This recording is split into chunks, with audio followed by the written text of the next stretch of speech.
tim. Neko nas zove i gleda na jugu Srbije, ja mislim, sad ne znam tačno gde. Dobro večer. Dobro večer. Izvolite, odakle se... Dragoslav Aleksić iz Pirota. A, iz Pirota? Da, upravo ovaj vaš uvod mi daje za šlagvort da kažem da se odlučujem da slušam vašu emisiju i da gledam.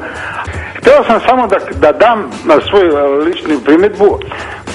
Ova ekipa iz Niša koja se zaista bavila jednim vrlo specifičnim naučnim istraživačkim radom, odjednom nikada se recimo nije oglasila Srpska akademija nauka da im da podršku.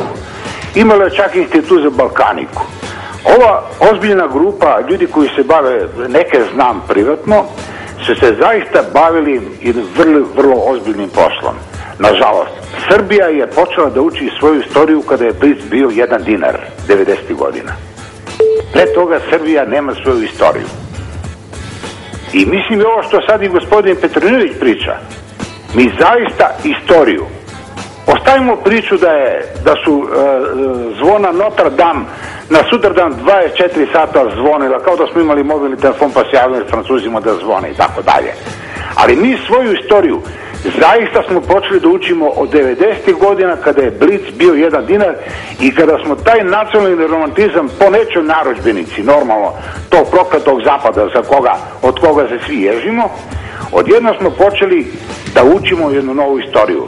Komšiji iz Niša želim sve najbolje i sve najlepše i ostavimo se Gamzigrada, jer znamo ko je vladio Gamzigradom, onaj koji je uništavao hrišćane.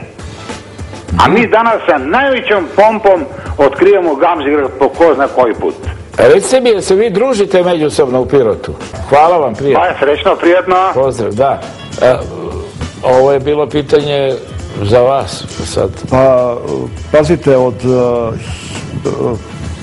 da kažemo, Pavel Jozef Šafarik je 1829. godine objavio knjigu o poreklu Slovena.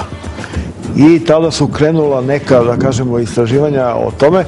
Međutim, kamen temeljac i spoticanje svega što se tiče ova knjiga je od Miloša S. Milovića, objavljena 873. godine i koja je na Berlinskom kongresu zabranjena za upotrebu sledećih 200 godina.